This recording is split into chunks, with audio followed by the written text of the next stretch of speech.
Piştî 38 salan keşeyek ji bo dêra bi navê Marpetyum Keldaniyên Katolik ên li Amedê hate tayin kirin. Dêr nêzîkî 8 sal bû ji ber şerê kolanan jî girtî bû. Dêr di nava navçeya Navsûra Amedê de beriya sed sala hevdemîn de hatiye çêkirin. Lê di nava salan de gelek zirar dîtiye. Lê jî nû ve hate nûjenkirin û kete xizmeta cemaata Keldaniyan.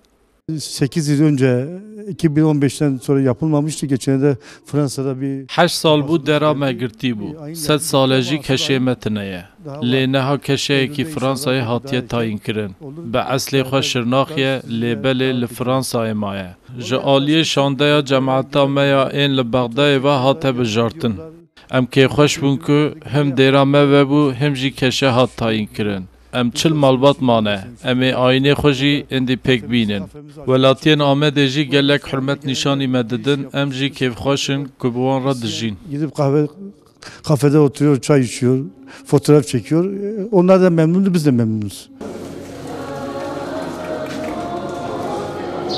Dêra Keldaniyan vê gabûyê ciyê serdana geştîguzariyê. Geştiyar dematên Amedê li dêrê digerin û sureta digirin.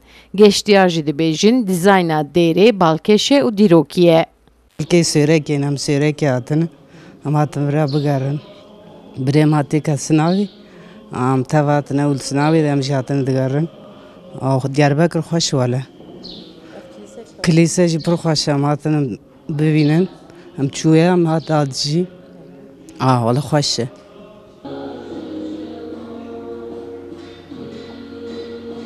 Dêra Marpetyum ji 17 xurfeyan pêk tê. Di salên 1960 de qismek hilweşiya bû. 2011 de hatibû nûjenkirin. Lêbelê ji ber şerê kolanan a sala 2015 de dîsa zirar dîtibû. Bu nûjenkirinê piştî 8 salan ji nû ve kete xizmeta welatiyên Keldanî. Sevda Kaplan, Kurdistan TV, Amed.